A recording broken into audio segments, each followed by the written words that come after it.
eu acho que assim, o primeiro ponto é que eu tenho conversado muito com as pessoas é que a gente vai parar de falar de conflito de gerações, vai falar de convergência de gerações. Por quê? Se você pensar, os nossos bisavós falavam vossa mercê, os avós falavam vós mercê, nós falamos você e eles falam VC. Qual é a lógica? VC e vossa mercê é a mesma coisa. Uau. Mas a velocidade da mudança, a velocidade da transformação, hoje você não espera 30, 40 anos para ver uma mudança. A gente teve a, a crise da pandemia e em 2 anos o mundo virou um outro mundo, Outro mundo. completamente distinto. Então, a velocidade da mudança é muito grande. Então, o que acontece é que hoje é um mundo que acontece com uma velocidade que a gente não estava acostumado com ela. Isso é muito delicado, porque a capacidade nossa de absorver as novas culturas, a tecnologia, ela é muito mais lenta do que a capacidade da gente de criar a própria tecnologia. Mas fazer uso dela demanda um certo tempo pela capacidade humana de absorção. Então, quando a gente olha essas questões, eu até esses dias estava falando sobre isso, que é quando você começa a pensar em mentoria reversa, isso talvez seja uma das coisas mais importantes. Por exemplo, eu como baby boomer, eu tenho uma capacidade de negociação e habilidade de entender contexto que é muito grande, que é natural da minha geração. Sim.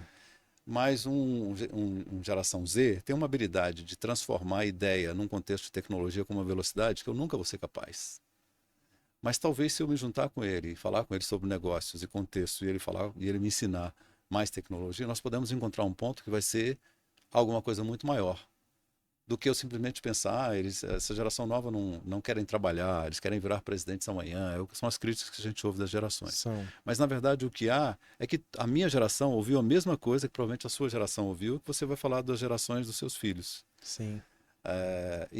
Eu vi um material preparado pela Companhia de Talentos, eu não sei se você conhece o pessoal da Companhia de Talentos, é uma empresa enorme eles falavam sobre. Eles pegaram reportes de revista da década de 40, 50, 60, 70, 90, 2000, e as mesmas coisas que falavam sobre os jovens, sobre os nossos pais, e os nossos pais falavam sobre nós falamos das novas gerações. Então, o que a gente precisa é de encontrar onde é que essas coisas caminham.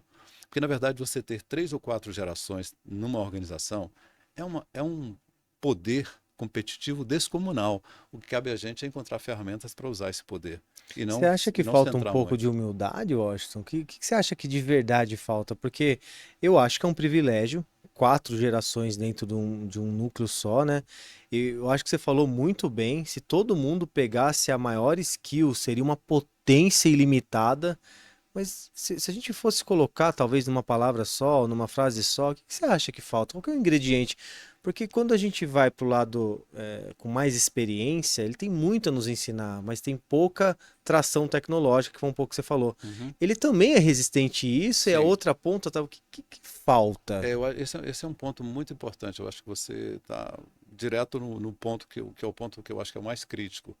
E eu entendo que isso está mais no nosso colo, baby boomers e geração X, porque a nossa experiência e vivência remete a gente a ter mais flexibilidade, se adaptar a contextos melhores, do que a gente exigir que quem está entrando no mercado tenha a mesma capacidade de enxergar contextos como a gente tem. É, Então, acho que nós, gerações atuais, X e baby boomers, têm o dever, têm a obrigação de encontrar caminhos para que essas gerações entendam as diferenças, entendam as dinâmicas e passem a aceitar isso, porque os milênios vão fazer a passagem para Gen Z. E se você vê quem é Gen Z, é completamente diferente de milênio. Completamente diferente, numa velocidade muito maior do que a velocidade que nós enfrentamos. E a verdade é que é inevitável que as organizações, o mundo e as lideranças serão tomadas pelos milênios e consequentemente, pelo Gen Z. Então, esse mundo que a gente quer, que a gente de alguma forma deixa como legado para os nossos filhos e netos, a gente tem que encontrar convergências. E eu concordo com você que falta humildade. E, sobretudo, tem um problema. Eu estou lendo um livro muito bom do Peter Burke, que fala sobre a ignorância. E o problema da ignorância é que muitas vezes a ignorância ela é instituída, muitas vezes ela é utilizada pelo poder, é, e muitas vezes ela não é a ignorância na perspectiva de que eu não quero saber como fazer. sim, Por exemplo, as decisões que eu tomei há 30 anos atrás, e que eu aprendi, que estudei em Harvard, aqui na Fundação Dom Cabral no Brasil, não fazem mais sentido hoje. uhum, Mas a capacidade de avaliar contexto e tomada de decisão ainda vale. sim, Então, o que eu tenho que tirar daquilo não é aquela minha decisão que não faz mais sentido. Para você ter uma ideia, geralmente quando nós fazemos reuniões de comunicação, você faz aqueles chamados town hall. tá, Está lá o CEO falando sobre o futuro, falando sobre a organização. que você acha que uma pessoa de 20 anos acha quando eu, um velho de 65 anos, estou fazendo uma apresentação sobre o futuro? O que esse cara está falando? Não tem nada a É, ver comigo. é. Então, cabe a mim encontrar mecanismos de comunicação com eles, que vai ser TikTok, que vai ser outras mídias, que vai ser outras formas de conectar com eles, porque eles dão muito mais valor ao conceito de propósito do que de tarefa. A minha geração dá muito conceito, eu tenho que fazer isso repetidamente todo dia, eu faço repetidamente todo dia. Você pega hoje um Gen Z, ou você pega um milênio e fala, mas por que eu estou fazendo isso? Qual é o propósito? Isso se conecta com meus objetivos? Então, demanda da liderança uma mudança muito grande. E é por isso, e por aí passa o que você falou, que passa a humildade, sim, como um atributo. Mas eu não posso tirar das nossas mãos a responsabilidade. Ela está mais nas mãos da gente, Baby Boomers e X, de fazer a transformação, porque nós temos mais conhecimento dessa história, no É. sentido de ajudar essas pessoas a entender esse contexto, porque eles são muito melhores do que a gente do ponto de vista de hardware.